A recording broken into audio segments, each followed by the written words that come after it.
그리고 지식이 모이면 지혜가 된다는 말처럼 어느 정도 수준까지 그 회사에 대한 정보를 모으면은 그 넘어가 보이는 경우를 또 체험을 많이 하거든요. 네. 좀 오르다 말까 일시적인 반등이야 라고 사람들이 의심하는데 그 의구심의 벽을 타고 주가가 스물스물 올라가기 시작을 한다.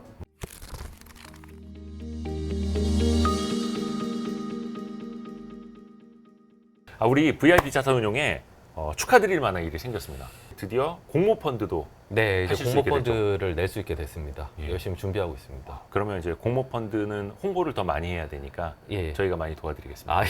많이 나오란 얘기죠? 오늘은 우리 최준철 대표님하고 조금 새로운 시간, 투자의 명언들 많지 않습니까? 자기가 좋아하는 명언을 준비를 해서 그 속뜻을 좀 우리 주린이 분들에게 혹은 복길이 분들에게 풀어드리는 예, 그런 시간을 마련을 했거든요.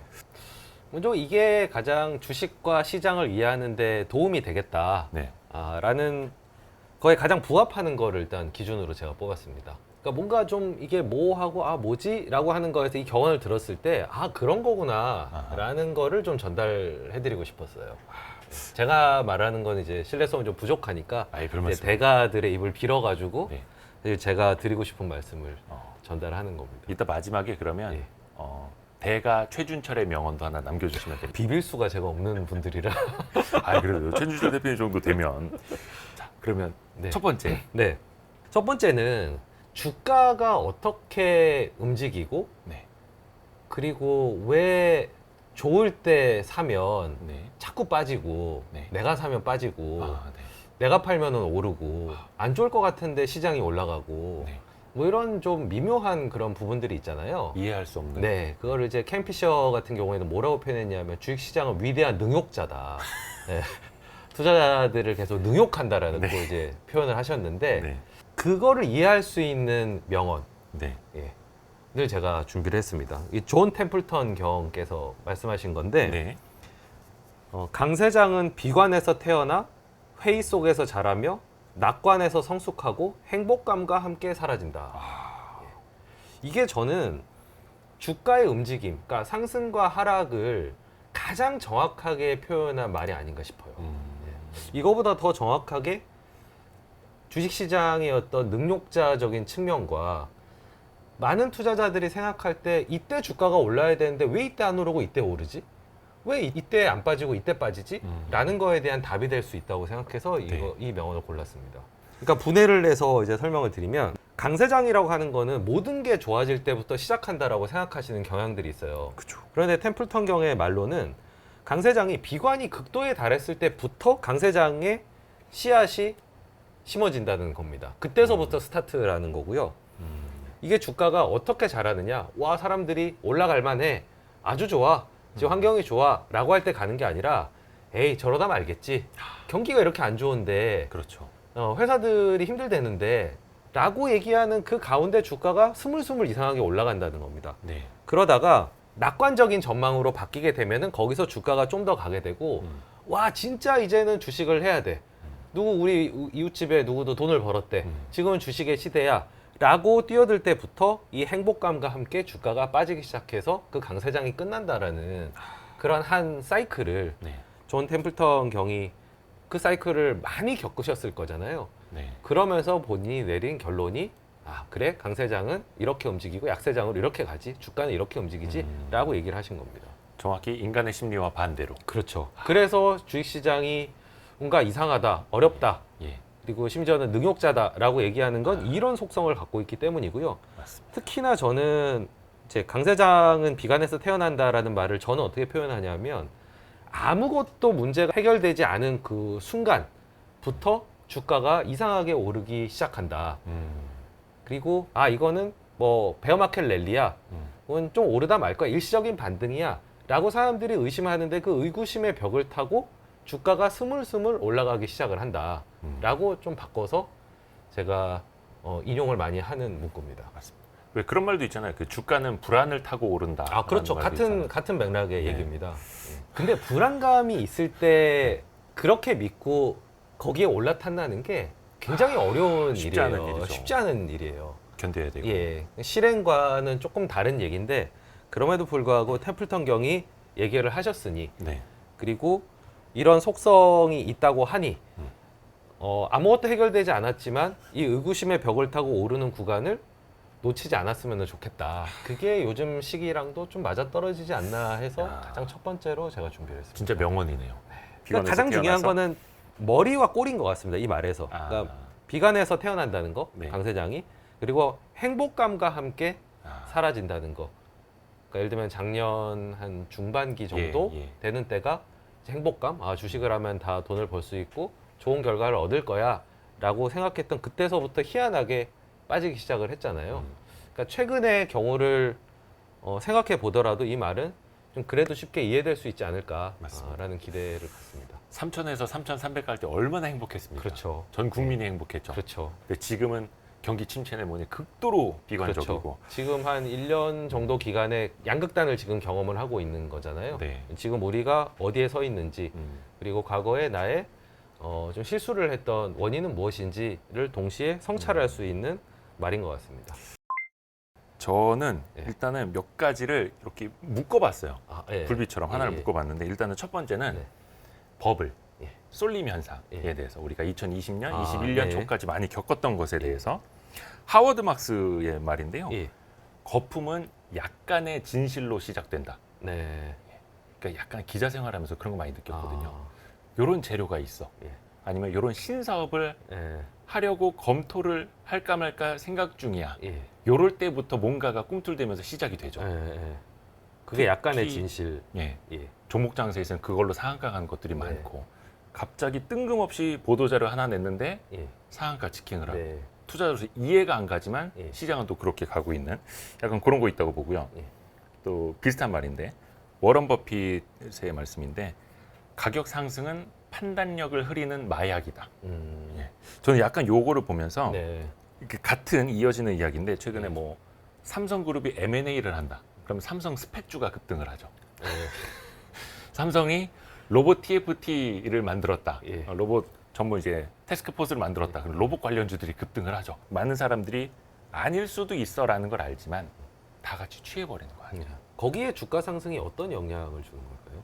예. 근데 예를 들어 그런 거 있지 않습니까? 어떤 뉴스가 나왔어요. 근데 예. 주가가 안 움직여. 네. 아 이거 별로 진실성이 아닌 것 같아. 예, 근데 예. 주가가 올라가면 맞는 것 같아. 맞는 것 같아. 예. 맞아 이렇게 예. 되잖아요. 주가가 오히려 확신을 더해주는 심어주는 것 같고. 그걸 이제 재규적이라고 아, 소로스의 사실 투자법에서 조지 소로스. 예, 재규성에서 나오는 말인데 네.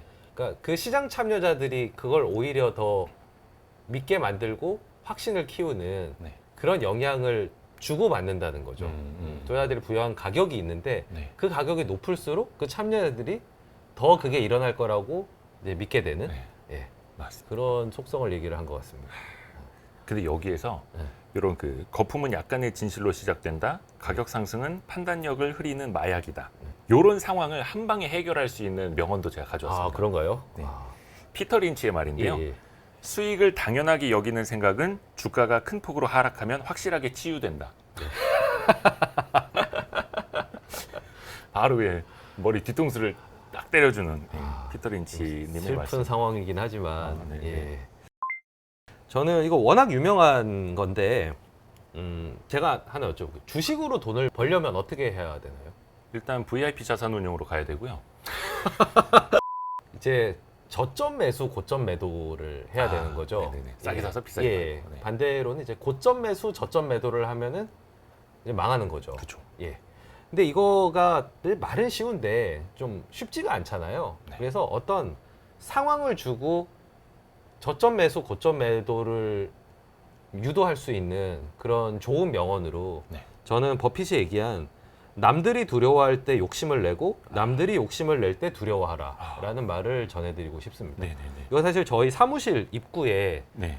버핏 사진과 함께 이렇게 제가 써놓은 문구거든요. 네네네.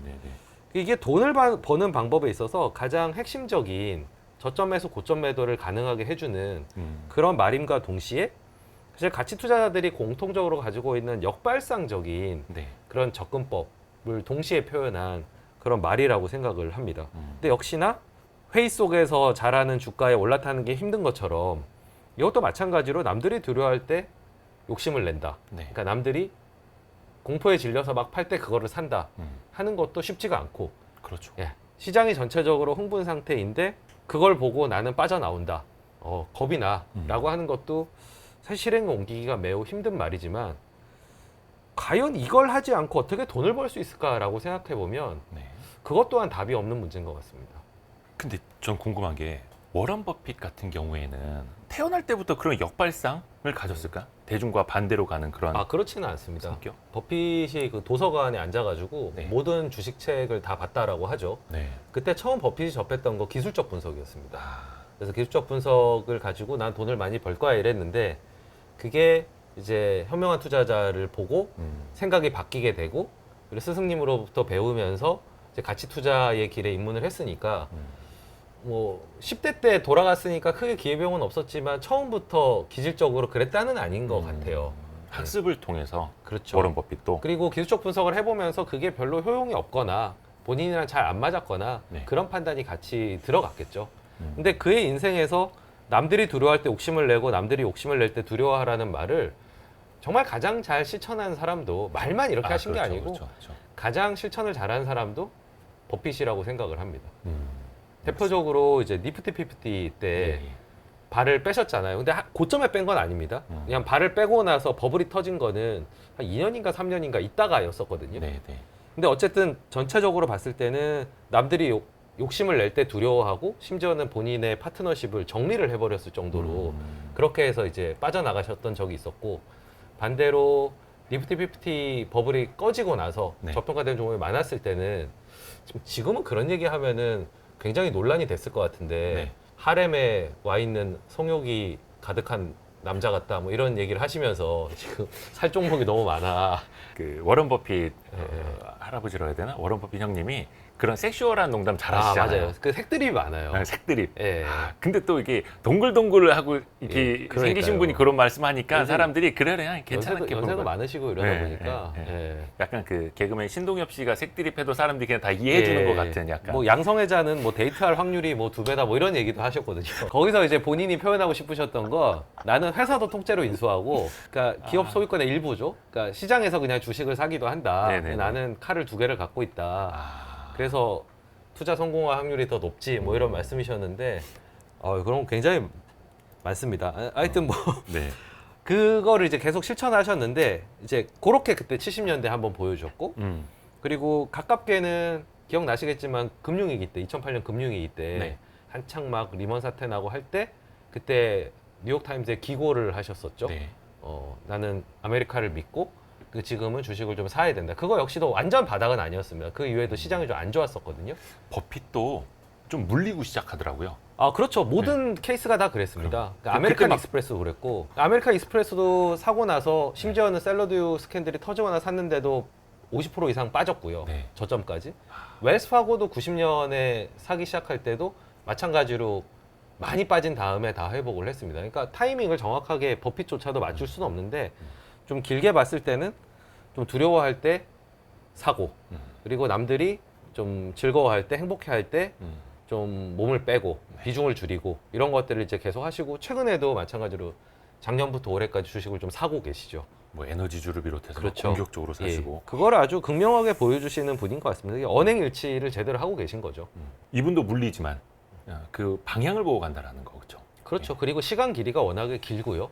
본인 스스로도 물렸다 이런 표현은 안 하셨지만 사고 나서 얼마든지 반토막 이상 날 수도 있다. 그거를 견딜 수 있는 사람만 주식을 해야 된다라고도 말씀을 하십니다. 맞는 말씀입니다. 예. 요거는 그 돈의 심리학이라는 네. 책에서 모건 하우절이라는 분이 제가 아주 좋아하는 책입니다. 쓴 내용인데 물리학은 논란을 일으키지 않는다. 법칙을 따르기 때문이다. 네. 하지만 금융은 다르다. 금융은 사람들의 행동을 따른다. 예, 제가 진짜 좋아하는 말이고요. 네. 하워드 막스도 비슷한 이야기를 해가지고 좀 묶어서 왔습니다. 네. 주식 투자는 과학이 아니라 예술이다.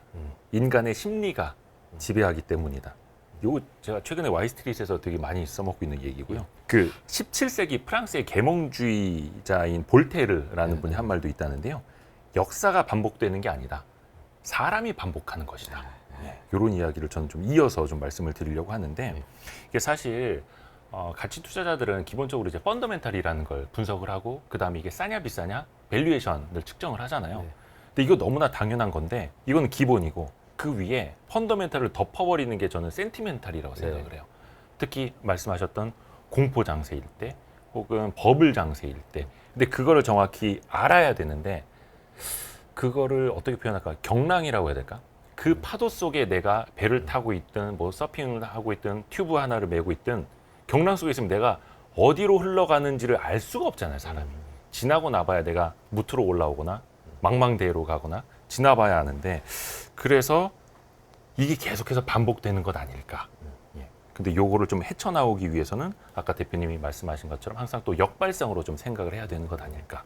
예. 요렇게 이어지는. 편집장님 경험에서는 네. 주식 투자에서 실패하시거나 네. 그러신 분들의 문제점 중에 하나가 그 심리 컨트롤에 있다고 많이 생각을 하시나 봐요. 저는 그렇게 봐요. 왜냐하면 기본적인 이제 책을 보면서 배울 수 있는 것들은 누구나 할 수 있지만 그 이상의 레벨로 가는 거는 거의 멘탈이 반이라고 보거든요. 그러니까 주식 투자는 그런 말 있지 않습니까?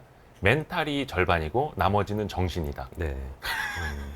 맞는 말씀이십니다. 멘탈하고 예. 정신이 반반씩이면 100%라는 거거든요, 사실은. 그래서 금융이나 밸류에이션 잘 못하는 사람도 멘탈로 극복을 해서 큰 돈 버시는 분들도 있고. 근데 그분들한테 그 기업에 대해서 디테일 물어보자면 잘 몰라요. 심지어 슈퍼개미가 된 분도. 근데 어떻게 저렇게 슈퍼개미가 된다 보면 거의 멘탈인 것 같아요. 남들과 다릅니다. 네. 근데 저 같은 경우도 이제 왜 성격 검사 같은 거, 뭐 예. 적성 검사 이런 거, MBTI. MBTI보다 좀 더 정확한 그런 검사들이 있거든요. 막 입사할 때. 예, 뭐 하는 DCI라든지 것들. 이런 네. 것들이 있는데 제가 이제 그런 검사들을 해보면 네.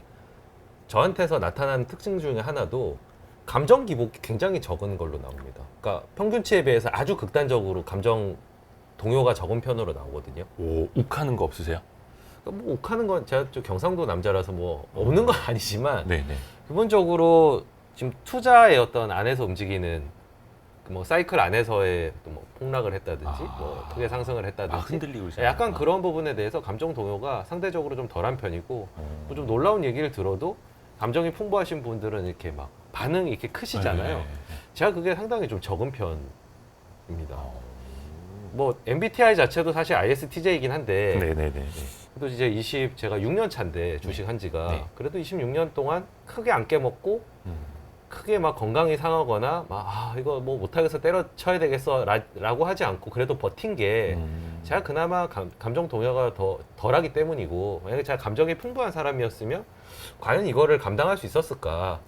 변동성도 그렇고 또 남의 돈을 맡아서 그 변동성을 감당한다는 것도 쉬운 일은 아닌데 그걸 그래도 싫어하지 않고 계속 하는 걸 보면은 저는 뭐 이게 투자의 직접적인 성공에 제가 뭐 그 감정의 동요가 적은 게 영향을 미쳤다라는 것보다는 네. 근데 이 일을 오래 해오고 있는 것 자체가 예. 여전히 주식을 좋아하고 아침에 하루를 생각하면은 좀 기대가 되고 뭐 이런 것도 저는 감정의 통제력 부분이랑 좀 관련 있지 않을까라는 생각입니다. 근데 저는 뭐 주식 얘기를 하니까 사실 약간 예. 이렇게 좀 그래도 예. 좀 즐거워하고 이런 건 있는데 제가 운용을 하거나 뭐 분석을 하거나 이럴 때는 상당히 좀 냉정하고 예, 감정 동요를 크게 겪지 않는 그런 편인데 저희 구성원들도 좀 비슷한 것 같습니다. 저희 뭐 그런 분들 폭락장 이거 되고 이래도 그렇게 내부에서 심리 뭐 테스트를 분위기가- 통해서 이렇게 직원 뽑는 거 아니시고요? 뭐 꼭 그런 건 아닌데 옛날에 이제 참고는 좀 했었습니다. 근데 그게 이제 전부는 아니라고 생각해서 네네. 근데 이제 저는 한 번씩 다 해보거든요. 대표님처럼 감정 기복이 별로 없는 분들, 차분한 분들, 냉철하게 판단하시는 분들은 그러면 투자를 잘 하실 수 있는 성격인 것 같습니다라고 말씀드릴 수 있을 텐데 그게 아니라 감정 기복 심하신 분들 있잖아요. 네. 투자 공부를 열심히 하는데 욱해서 뭐 팔아버릴 때도 있고 예. 혹해서 살 때도 있고 이런 네. 분들을 위한 조금 조언 하나만 좀 해주세요. 이런 이제 명언들을 보시고 네. 대가들의 캐릭터를 보시면서 네. 그거를 비슷하게 어쨌든 성공하신 분들이니까 그거를 비슷하게 닮아가려고 노력을 하시는 수밖에는 없는 것 같습니다. 그러니까 소위 말하는 투자할 때만큼은 좀 부캐를 만들어서 그거 좋네요. 네, 감정 동요가 좀 적은 부캐를 만들어서 하셔야 훨씬 매력적인 사람이 될 수 있을 것 같아요. 이 사람도 없고 이제 돈도 벌고. 부캐를 만드는 거네. 네, 그러니까 유산슬이나 유팔봉처럼 뭐 그런 개념인 거죠. 최소한 투자를 할 때는 감정이 그게 크게 도움이 안 된다는 전제하에 그걸 최대한 배제하려고 하는 혹은 감정 동요가 좀 있거나 하는 분들 중에 잘하시는 분들을 보면은 공부를 좀 많이 하는 것 같아요. 그러니까 그만큼 확신의 정도로 이 감정을 좀 붙드는 거죠. 네네. 감정의 동요를. 크게 깨달았습니다. 그러신가요? 부캐를 만들어라. 그냥 던진 말이었는데. 아니 진짜 좋은 말이죠. 예. 이거 하나 나중에 써먹어야지. 다음은 예, 어떤? 제가 다음은 네, 세 번째. 아까도 이제 하워드 막스 말씀을 인용을 하셨는데 네. 하워드 막스가 정말 좋은 명언들을 많이 남기셨거든요. 네네네. 너무 많아가지고 그 중에서 뭘 할까 하다가 좀 앞의 내용들이랑 연결이 되는 비관론 가운데서 올라가는 주가에 용기 있게 타려면 혹은 남들이 두려워할 때 욕심을 내려면 네. 그럼 뭐가 뒷받침되어야지 될까? 그냥 단지 이 행동, 거꾸로의 행동만 하면 과연 되는 것일까? 그거는 이제 아닐 거잖아요. 예, 그거는 어떻게 보면 그 전략의 이제 일부 내지는 전제 조건일 테고요. 네. 이 하워드 막스가 얘기한 이 면이 같이 겸비가 되어야 된다고 생각을 합니다. 네. 그거는 뭐냐면요. 우수한 실적을 얻으려면 견해가 대중과 달라야 하며 그 견해가 정확해야 한다. 그러니까 앞에 말은 제가 말씀드린 명언들이랑 일맥상통하는 부분이에요. 견해가 달라야 한다. 우수한 실적을 얻으려면. 그러니까 뭐 아인슈타인도 그런 얘기 했다고 하지 않습니까? 다른 삶을 살려고 하는데 네. 뭐 어제와 똑같은 행동을 하는 사람들은 뭐 정신병 초기다 뭐 이런 것처럼 사실은 모두가 똑같은 행동, 대중이 똑같은 행동을 하는데 결과가 좋다는 건 그 사람들 모두가 결과가 좋다는 얘기인데 그건 사실 현실적이지가 않잖아요. 그쵸. 늘 사실 비즈니스도 사업도 투자도 승자 패자가 갈리는 게임이고 늘 승자는 소수인데 네. 그러려면 반대로 해야 된다. 하지만 그냥 반대로 하면 안 되고 그 반대의 액션, 역발상을 할 때 그 근거, 견해가 정확도가 정확히. 높아야 된다는 겁니다. 그러니까 아니면 똥꼬집이죠 그냥. 그렇죠. 예. 그러니까 버핏 같은 경우에도 예를 들면 이프티 버블 때 빠져나간 건 기업들을 하나하나 다 봤는데 살 게 없네? 그러면은 이 돈을 돌려줘야지라고 생각한 거지. 그냥 전체적인 흐름을 보고 네. 다들 그냥 흥분한 것 같으니까 나는 빠져야 되겠다라고 의사결정하지 않았을 거란 말이죠. 그러니까 그 견해는 많은 기업들을 보고 결정한 거였기 때문에 네. 정확했고 그 역발상이 먹혔다라고 전 이해를 하고요. 그리고 존 태플턴 같은 경우에도 네. 이제 더 레슨이라는 책에서 존 태플턴 챕터를 보면은 네. 태플턴이 굉장히 과학적인 사람이고요. 굉장히 분석적인 사람입니다. 네. 그러니까 한 기업을 잡으면은 굉장히 깊게 파고 들어가는 스타일이거든요. 네. 그 기업에 대한 판단을 전제로 해서 반대의 액션, 역발상을 했기 때문에 성공을 한 거지. 네. 이 과정을 생략하고 그냥 남들이 파니까 사고, 주가가 고점 대비해서 많이 빠졌으니까 그냥 사고. 이런 거는 아니라는 거죠. 그냥 무조건적인 반대가 아니다. 그렇죠. 네. 그러니까 버핏이 아메리칸 익스프레스를 사고 코카콜라를 사고 최근에 옥시덴탈을 샀을 때 그 회사들에 대해서 갖고 있는 본인의 견해가 아주 높은 정확도를 가지도록 노력했다는 그 배경이 있기 때문에 그 성공 확률이 높아지는 거지 거꾸로만 한다고 해서 성공하는 거는 아니다라는 부분을 하워드 막스가 굉장히 정확하게 짚어준 것 같아서 네. 이 명언을 골랐습니다. 아, 요즘에 이렇게 보면은 이제 바닥을 찾으려고 네.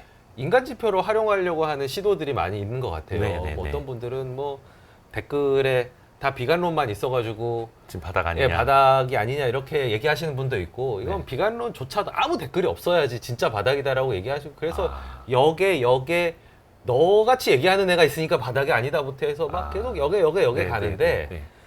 저는 그러면 결론을 얻기가 쉽지 않다고 그렇죠. 봐요. 너무 그거- 비과학적이죠. 그렇죠. 네. 투자 대상에 대한 깊이 있는 이해가 선행이 돼야지 그냥 인간 지표만 가지고 피터 렌치가 얘기한 뭐 칵테일 파티 이론 그 정도로 접근을 하는 건 사실 지속적인 성공 확률을 담보하기 힘들다. 그리고 또 하나 제가 좀 주의를 드리고 싶은 부분은 네. 그 고점 대비해서 주가가 많이 빠진 종목을 많이들 좋아하시는 것 같아요. 아, 네. 예. 하지만 이제 바닥 밑에 지하실도 있고 지하실 그렇죠. 밑에 또 지하실이 있고 사실은 펀드멘탈을 향해서 수렴해 가는데 그냥 많이 빠졌다는 이유로 이걸 역발상이야해서 사는 게 과연 옳고 정확한 일인가에 대해서도 한번 돌아보셨으면 좋겠다는 제언을 맞습니다. 드리고 싶습니다. 그래서 항상 분석이 가장 기초죠. 그럼요. 분석이 없는 뭐는 없을. 그렇죠. 예. 아까 말씀하신 뭐 투자는 과학이 아니라 예술이다라는 것도 네. 너무 과학이라고 해서 예술적 그렇죠. 요소가 있다라고 얘기를 하는 거고 그렇죠. 이제 저는 제가 만든 말을 이제 미리 좀 네, 예. 좋습니다. 최준철 하면, 명언. 예. 네. 투자는 국영수에 가깝지만 네. 국영수 공부에 가깝지만 예. 예체능적 속성을 가지고 있다. 아. 그러니까 국영수라고 하는 건 성적이 많이 나오려면 공부를 많이 해야 되고 예. 학습의 중요성을 강조를 하는 거거든요. 예. 투자도 학습을 많이 해야 되니까. 하지만 예체능이라고 하는 건 그걸 몸에다가 체화하는 거잖아요. 네, 네. 그냥 반사적으로 나오고 그런 만큼 투자도 이거를 체화해야 되고 어떻게 보면 남들이 두려워할 때 욕심을 내는 게 반사적으로 나가고 그리고 남들과 다른 생각을 가지고 그리고 남들이 흥분할 때는 좀 의심을 해보고 그러면서 자신만의 성공 공식을 만들어간다는 면에서 모든 게 과학만도 아니고 국영수만도 아니고 예체능적인 속성이 있고 아트적인 속성이 있다. 하지만 그 전제는 그런 과학적인 부분이 어느 정도 끝나고 난 다음에 이게 성공에 100% 반영이 되는 건 아니고 거기에 하나를 더해야 된다. 라는 의미에서 해석을 하고 싶습니다. 경험치가 어느 정도는 쌓여야 됩니다. 그러니까 알기만 해서는 안 되고요. 맞습니다. 본인이 직접 그 시장의 사이클을 겪어보고 종목에 투자도 해보고 그럼 연애하고 비슷한 거죠. 뭐 책만 많이 보고 연애를 잘할 수 있는 건 아니잖아요. 그렇죠. 실제로 이제 실습도 해보고 경험치를 쌓아야 되는 것처럼 마찬가지 맥락이라고 생각합니다. 최준철 대표님이 명언을 이렇게 국영수, 예체능 이렇게 빗대서 말씀해 주시니까 역시 명문대 나온 사람 맞네요. 국영수 위주로, 교과서 위주로 이렇게 또. 구영수 아주 자신 있었습니다. 저는 세 번째는 복리 효과와 관련된 좀 명언들을 좀 묶어봤는데요. 뭐 대표님 당연히 아실 만한 내용이고 돈의 심리학 그 책에 나온 내용일 텐데 그 빙하학자 그웬 슐츠라는 분이 하신 말씀이래요. 빙산을 놓고 하는 말인데 얼음층을 유발하는 건 눈의 양이 많아서가 아니다. 아무리 적게 내리더라도 그 내렸던 눈이 남아있기 때문이다. 계속 많이 내리고 예. 많이 녹고 이게 아니라 예. 조금씩만 쌓이더라도 이게 수천 년, 수만 년 쌓였기 때문에 큰 산이 된 거죠. 빙산이 된 것이다. 예. 예, 이런 이야기고요. 잃지 않아야 된다 뭐 이런 말 맞습니다. 인 거죠. 그래서 예. 조지 소로스 형님이 여기서 등판을 하십니다. 예. 맞는가 틀린가 그게 중요한 게 아니다. 중요한 건 옳았을 때 얼마를 벌었고 틀렸을 때 얼마를 잃었는가이다. 네. 방금 하신 말씀 그죠? 예. 벌 때 많이 벌고 잃을 때 적게 잃어야 된다. 네. 이 이야기고 또 그 피터 린치 형님도 같은 비슷한 말씀을 하셨는데 오르는 주식은 팔고 내리는 주식은 계속 보유하는 건 꽃을 뽑아내고 잡초에 물을 주는 것과 같은 네. 행동이다. 아주 명언이죠. 예, 진짜 명언이시죠. 예. 이 이야기를 세 가지를 제가 묶은 이유는 복리 효과의 기본은 사실 그거잖아요. 잃지 말아야 네. 된다. 곱하기 0이 나오면 안 그렇죠. 되는 거죠. 곱하기 0이 되면 안 된다라는 거고 또 조지 소로스의 말씀처럼 벌 때 많이 벌어야 되고 네. 잃을 때 적게 벌어야지 그게 복리 효과의 또 기초가 되는 거고 네. 피터 린치 말을 제가 덧댄 건 그겁니다.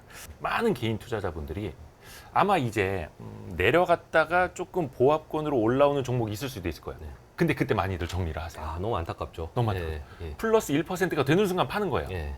너무 근데- 지긋지긋하니까. 그렇죠, 예. 그렇죠, 그렇죠. 그리고 마이너스 50%된 거를 물타기를 합니다. 이게 좋은지 안 좋은지 전망이 어떤지는 잘 모르는 상태에서라도 그래서 되게 안타까운 거죠. 그러면 거기에서 과연 복리 효과가 날 수 있겠느냐 네. 예, 의문을 가질 수밖에 없는 거죠. 아주 공감합니다. 최근에도 저도 좀 느끼는 건데 뭐 사실 6월을 피크로 해서 네. 어느 정도는 반등을 지금 하고 있는 상황이잖아요. 그래서 반등이 나와서 좋다도 있지만 한편으로 제 마음에 우려가 드는 게 네. 워낙 고생을 시켜놨다 보니까 네.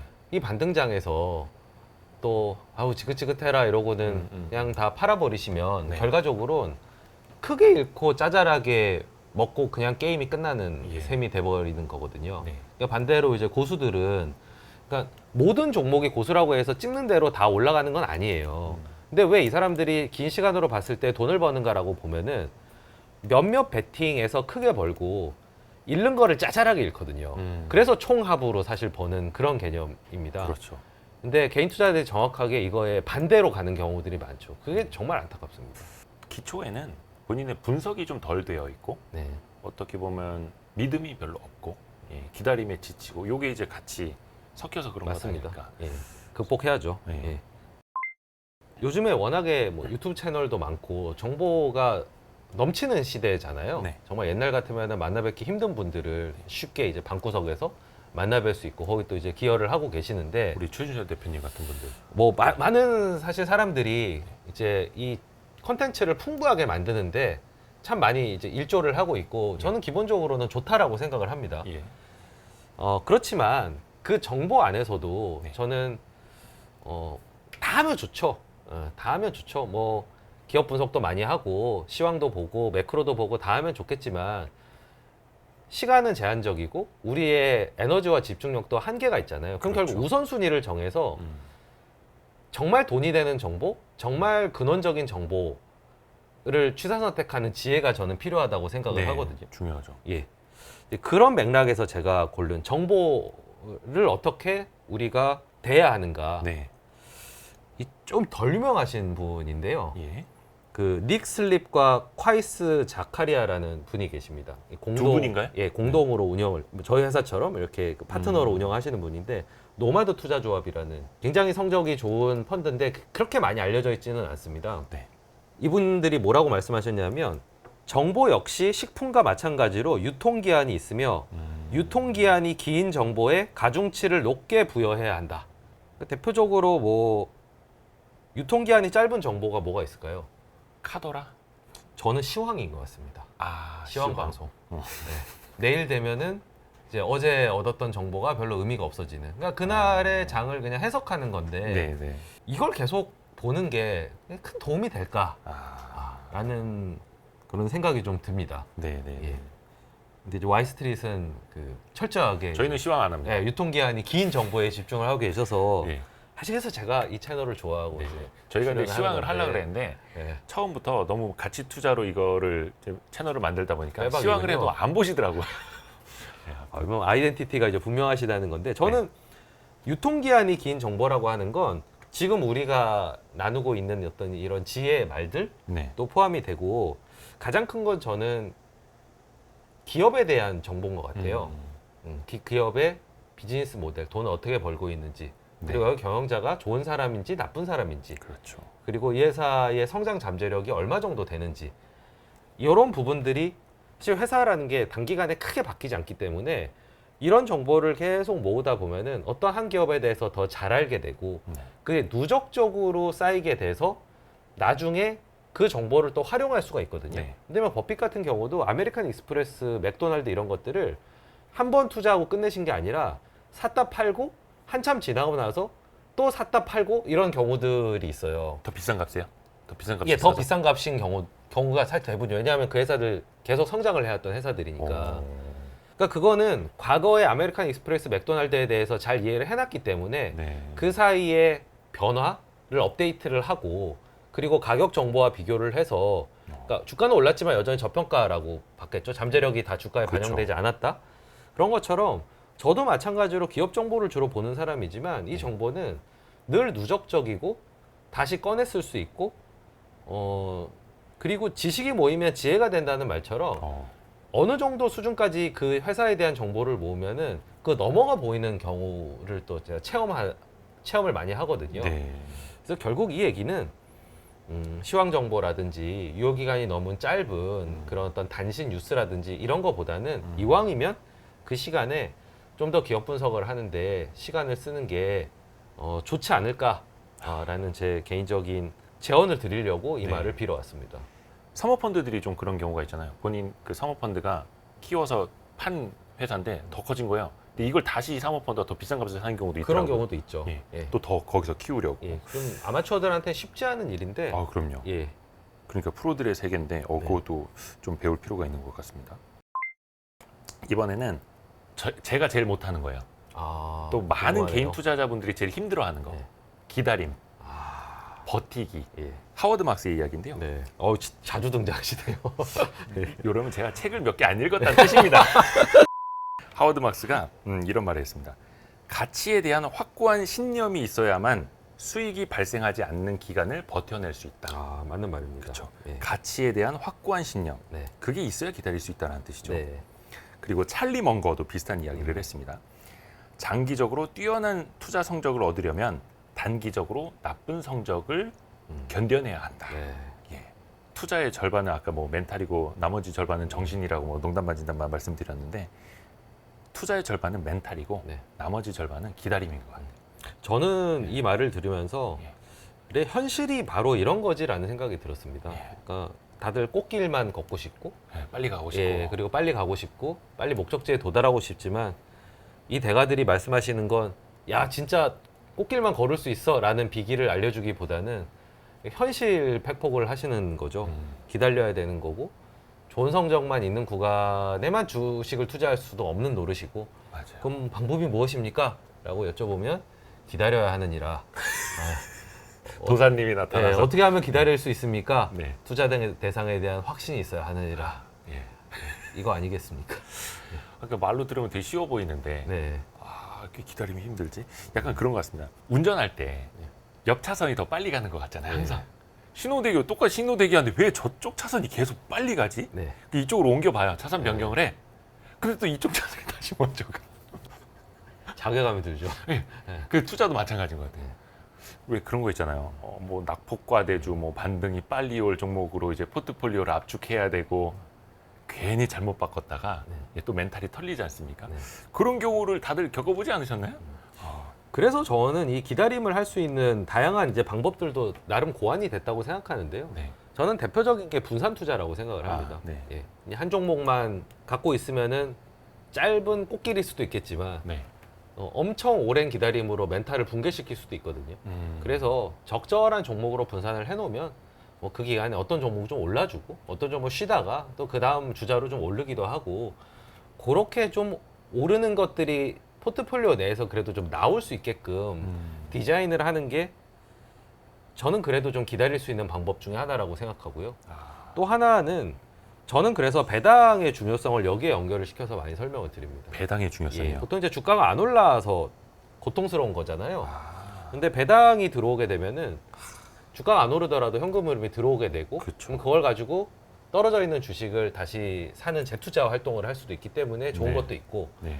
그리고 배당이 나온다는 건 확신을 갖기에 좀 더 용이하게 만들어주는 속성도 있는 것 같습니다. 예를 들면 지금 주가가 빠졌는데 배당 수익률이 예를 들면 8%예요. 네. 그러면 이건 내가 팔 수가 없지. 네. 그렇죠. 이 8%짜리 팔아가지고 그러면 뭐 4%짜리 예금하겠어? 라는 생각이 들 거 아니에요. 그러면 더 기다릴 수가 있는 겁니다. 배당 수익률만큼 직관적으로 저평가 정도를 나타내 주는 게 없거든요. 그냥 뭐 그냥 기다렸다가 배당 받고 말지 정도 얘기를 할 수 있으려면 저는 이 배당적인 요소도 기다림에 도움이 된다. 그래서 제가 배당 투자를 많이 권하는 겁니다.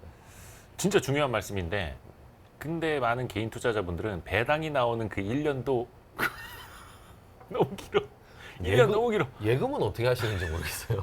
배당. 그래서 저는 배당을 좀 기업들이 많이 분기 배당을 좀 많이 갔으면 좋겠는 거예요. 그것도 필요하죠. 월 배당이야 뭐 기업 네. 그 회계하시는 분들 너무 힘들다 하니까 네. 최소한 반기, 분기 이렇게 배당을 좀 네. 해주시면 그리고 요즘에 반기 배당을 하는 것들이 많이 늘고 많이 있습니다. 늘고 다행히도. 있더라고요. 예, 그 좋은 좋은 방향성이라고 현상이죠. 생각합니다. 맞습니다. 진짜 배당락도 그만큼 좀 덜 나고요. 맞아요. 예. 그래서 배당락이 어디 증권사 리포트 보니까 회복되는데 한 6개월 정도는 걸린다 하더라고요. 네. 거의 반년 걸리는 거잖아요. 네. 1년을 기다렸는데 배당락으로 퉁 떨어지고 이거 회복되는데 또 반년. 예.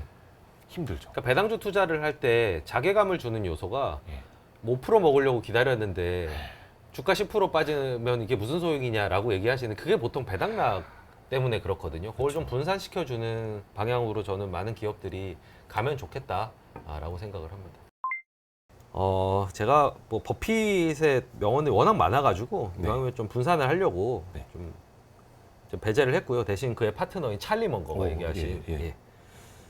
우린 그저 머리를 숙이고 최선을 다해 역풍과 순풍에 대응하다가 수년이 지난 후에 결과를 가져갈 뿐이다. 저는 이 말에서 이거는 전 단어적으로 예. 깨달음을 주는 거라고 생각하는데요. 일단 머리를 숙인다라고 했습니다. 이게 무슨 말이냐면 조심한다는 얘기입니다. 그러니까 신중하게 접근한다. 이거를 이제 시각적으로 표현을 한 거죠. 네. 이렇게 허리를 펴고 어깨를 펴고 막 달려간다 이런 게 아니라는 거죠. 그리고 최선을 다해. 네. 예. 그러니까 열심히 노력한다는 거죠. 그냥 막무가내로 기다리고 뭐 이런 거 아니라는 겁니다. 네. 그리고 역풍과 순풍. 그러니까 아까 기다림의 기간이 필요하다. 나쁜 성적을 감수할. 저는 같은 맥락. 아까 말씀하셔서 네. 사실 깜짝 놀랐는데 투자하다 보면 순풍도 있고 역풍도 있다는 겁니다.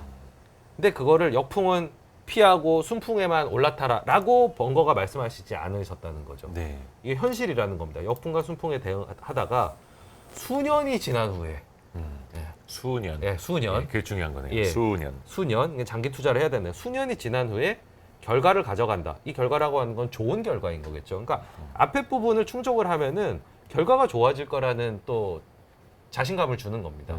그거를 몸소 그들이 또 입증을 해냈고요. 네. 그래서 저는 이 말은 인수분해에서 보면 네. 상당히 주식 투자의 현실과 그리고 그 버크셔를 하시는 분들의 태도 그리고 결과에 대한 확신을 가질 수 있는 많은 부분이 함축되어 있는 그런 문구라고 생각합니다. 찰리 먼거 선생님이 진짜 좋은 말씀 많이 하시더라고요. 이분이 책을 워낙 많이 네. 읽어가지고요. 촌철살인 멘트 네. 이런 것들 툭툭 던지는 것 같은데 그게 다 명언이에요. 그렇죠. 예. 저도 마지막이 네. 찰리 먼거의 아 그래요? 예, 명언으로 예. 저는 요걸로 이제 매점을 지으려고 네. 하는데 이게 총평이자 최종 결론이기도 합니다. 네. 기가 막힌 명언입니다. 찰리 먼거가 딱 이렇게 이야기를 했습니다. 주식 투자를 놓고 네. 원래 쉬운 것이 아니다. 네. 끝. 끝. 거의 산신령께서 해주시는 말씀. 네. 그 비슷한 거 아닌가? 찰리 먼거 정도 되면 산신령 아닙니까? 거의. 비슷한 얘기 또 한 적 있습니다. 네, 네. 투자 대가가 되는 건 쉬운 일이 아닙니다. 오랜 단련과 예, 훈련과 예. 경험이 필요하다.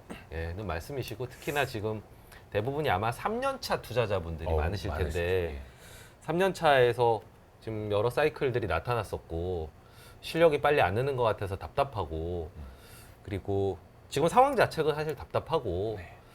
그런 생각이 드실 텐데 3년 아무것도 아니다라고 이 97세 이 투자 대가께서 얘기를 하신 시간이 상당히 필요한 일이다. 예. 투자만 한 80년 이상 하신 분들 네, 그렇죠. 원래 쉬운 것이 아니다. 이 명언으로 준비한 이유가 예. 항상 뭐 공부하라고 막 얘기하잖아요. 네. 그래서 사람들이 지겨워하는 거예요. 뭐 맨날 주식도 공부하라고 하냐고. 네. 근데 다들 인간은 누구나 앞에서 얘기한 것처럼 빨리 가려고 하고 네. 쉽게 가려고 하잖아요. 제 최근에 제 지인하고 이야기를 하다가 최근에 주식 투자에 제 시작을 네. 하셨다는 거예요. 근데 네. 본인은 감으로 할 수 있다. 아, 쉽게 가고 싶은 거예요. 근데 그렇게 쉽게 시작을 해서 쉽게 하려고 하다가 내 피 같은 돈을 다 잃고 나서야 아 이게 아니구나. 너무 안타까운 일이죠. 그때서야 이제 절실하게 네. 깨닫는 네. 거죠. 근데 그 전에 알아야 되는데 네.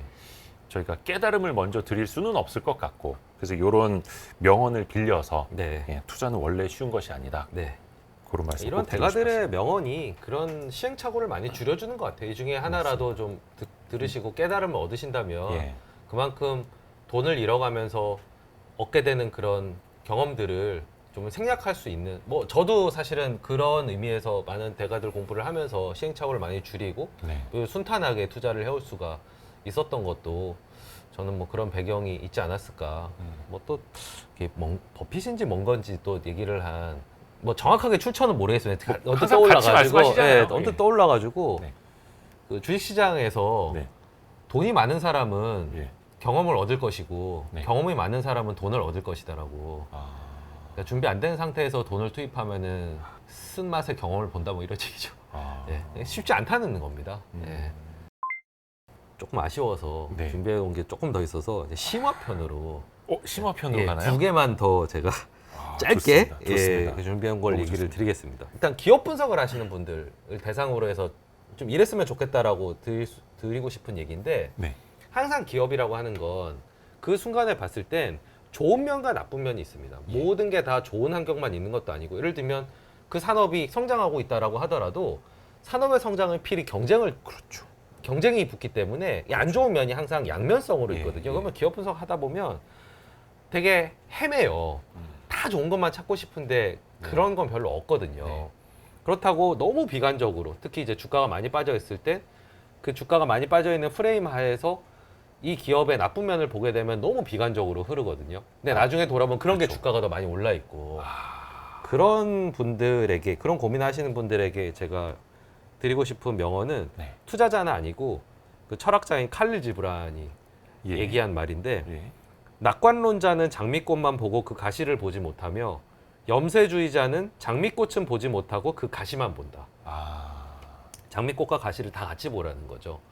그러니까 좋은 면과 나쁜 면을 저울질을 해서 예. 종합적인 면 그리고 여기 하나 더 나아가면은 그거를 이제 저평가 정도 예전에 가격에 반영이 되어 있는 정도와 좀 비교를 해보는 그래서 단점이 많다고 하더라도 가격에 단점만 반영이 돼 있다고 하면 투자 기회가 될 수 있는 거고요. 예. 아주 좋은 면이 나쁜 면을 압도한다고 하더라도 이미 주가가 너무 많이 올라 있고 너무 고평가면은 사실 그것도 좀 피해야 되는 부분이라서 이게 투자라고 하는 게 딱 잘라서 한쪽만 봐서는 투자가 어렵기도 하고 균형적이지도 않고 실패로 귀결될 수 있기 때문에 균형적으로 보면은 좋겠다라는 말씀으로 또 주식 투자 쪽으로도 바꿔서 해석해 볼 수 있는 말 같습니다. 진짜 좋은 말씀이시네요. 예. 근데 이게 뭐 장미꽃만 보느냐 가시만 보느냐의 문제일 수도 있는데 이걸 다 같이 보더라도 그 시장 상황, 분위기, 투자 심리에 따라서 가시가 이만하게 보일 때도 있고 그렇죠. 장미가 심리적으로 이만하게 보일 때도 있죠. 있잖아요. 예. 그래서 뉴스도 마찬가지입니다. 뉴스도 우리가 팩트로 받는 것 같지만 뉴스라고 하는 게 우리의 감정을 거쳐서 들어오거든요. 네. 그래서 똑같은 뉴스라고 하더라도 어떤 때는 긍정적으로 보이기도 하고 어떤 때는 부정적으로 해석이 되기도 하거든요. 예. 그러니까 심리라는 부분을 우리가 보통 이제 투자라고 하는 게 현상을 해석하는, 대상을 해석하는 일이기 때문에 이 감정이라는 필터를 잘못 관리하면 엉뚱한 결론에 도달을 하게 되는 거예요. 네. 심리는 아무리 강조해도 지나치지 않은 것 같습니다. 그리고 진짜 마지막. 아쉬워. 예, 마지막. 다시 이제 버핏이 말씀하신 건데요. 요즘에 이제 장이 안 좋으면 뉴스들을 되게 많이 보세요. 그리고 이제 매크로 공부도 많이 하시고. 네. 그러면 제가 이제 기업을 주로 보셔야 됩니다. 네. 매크로는 그때 중요하지 않습니다라고 하면 댓글이 항상 달리는 게 예. 매크로도 똑같이 중요하다. 네네네. 라고 주장하시면서 계속 거기 시간을 쓰시는 분들이 있으세요. 네. 근데 매크로를 뭐 저라고 해서 저도 매일 신문도 보고 뭐 많이 보지만 문제는 그걸 투자에 활용할 수 있느냐 혹은 정확도의 문제가 있거든요. 너무 복잡하기 때문에 매크로를 투자로 연결한다는 게 사실 그렇게 권할 만한 일이 아닙니다. 정확도 면에서도 낮고요. 네. 그럼 그러면 어찌하란 말이냐라는 거에 대한 답으로 버핏이 주신 건 비가 오는 것을 예측하는 것은 중요하지 않다. 네. 하지만 방주를 짓는 것은 중요하다. 그러니까 비가 언제 올지를 예측하지 말고 예. 비가 오더라도 살아남을 수 있는 음. 방주를 지어라. 여기서 방주라고 하는 거는 그 좋은 기업, 기업의 퀄리티 그리고 낮은 가격 이런 것들을 이제 얘기를 하는 겁니다. 그래서 저는 이건 제가 한 말은 아니고 네. 이 제가 좋아하는 농구 천재님이 하신 말씀이신데 네. 슬기자산운용의 예, 송근영 CIO가 한 말씀이신데 저희가 지금 섭외를 위해서 노력을 하고 있는 성공하시면 좋겠네요. 정말 그 제가 정말 좋아하는 분이 정말 열심히 하시거든요. 예, 예. 이분이 기업을 정말 많이 봐요. 네. 왜 그렇게 하느냐? 본인은 뭐 요즘 해지라고 하지 않습니까? 네. 예를 들면 뭐 선물 해지라든지 뭐 예를 들면 현금화를 한다든지 네. 뭐 다양한 그런 손실을 줄이는 해지 방법인데 본인은 가장 좋은 해지 방법은 예. 탁월한 기업이라는 겁니다. 그 포트폴리오 안에 들어있는 최고의 해지는 좋은 기업이다. 참 와닿았거든요. 예, 예. 그게 버핏은 이제 방주라고 표현을 워낙 이제 성경에 나오는 이 방주, 노아의 방주가 서양 사람들한테는 뭐 금방 떠올릴 수 그렇죠. 있는 거니까 네. 그래서 자산 운용사 중에 이 아크라는 이름이 붙은 자산 운용사들이 외국에 되게 많습니다. 네, 네네. 아까가 방주라는 네. 뜻이니까요. 우리가 방주 역할을 하겠다라는 네네. 포부를 이제 드러내. 저 되게 좋아하는 말인데 어. 이게 지금처럼 정보의 홍수 시대 그리고 정말 너무 이제 정세나 시황이 불안하다 보니까 자꾸 이런 뉴스와 그 내일의 모레의 그런 매크로 상황, 경제 상황을 자꾸 이제 예측하려고 하는데 그거보다는 본질적인 것에 시간과 에너지를 쓰면 좋겠다라는 말로 마무리를 하고 싶습니다. 다 하고 보니까 제가 너무 이게 개인 투자들에 대해서 네. 우려가 너무 제가 아니 많지 않나. 우려라기보다는 진심 어린 따뜻한 조언. 좀 예. 실수를 좀 얻어냈습니다. 덜 하셨으면 하는 맞습니다. 마음에서 제가 이런 명언들을 준비를 했습니다. 그래서 하다 보니 우리- 7개나 얘기했네요. 그래서 워런 버핏 명언 바로 뒷부분에 농구 천재 송근용 네. 슬기자산운용 펀드 매니저의 이야기를 최고 해지는 기업이다. 했으니까 좀 섭외가 돼야 되는데 VIP 자산운용 가면은 예. 버핏하고 이렇게 투자 대가들의 그 액자가 있더라고요. 네, 사무실의 입구에는 두 분이 계십니다. 벤저민 그레이엄과 버핏. 네, 사진과 명언이 있는데 하나가 남들이 들어갈 때 욕심을 내고 그거 네네네. 하나고요. 예, 예. 하나는 이제 벤저민 그레이엄이 투자에 대한 정의를 해주신 거. 네. 철저한 분석을 바탕으로 원금의 안정성을 보장하면서 적당한 수익을 추구하라가 이렇게 있습니다. 투자의 제1원칙. 그래서 참 제가 명언 너무 좋아하는 사람 같네요. 아니 근데 사무실에도 되게 막 중요해요. 적어놓고. 그게 이제 예. 우리의 멘탈을 또 이제 예. 지배하기 때문에 그래서 VIP 자산운용에 들어가서 벤저민 그레이엄과 버핏 사진 안쪽으로 들어가면은 김민국, 최준철 대표가 계시는 네. 성격하게 실력이 부족한 두 사람이 아, 열심히 그런 말씀을요? 공부하고 있습니다. 그래서 항상 진짜 좋은 조언해 주셔서 너무 감사드리고요. 투자 명언 시리즈 1탄을 최준철 대표님과 시작을 했고요. 2탄도 저희 기대하고 있겠습니다. 호응이 좋으면 많은 공유, 좋아요와 많은 뭔 공유. 구닥다리 소리냐 뭐 이러면은 네. 바로 폐지하시는 걸로. 아유, 너무 감사합니다. 네. 우리 VIP 자산운용의 최준철 대표였습니다. 고맙습니다. 네, 감사합니다.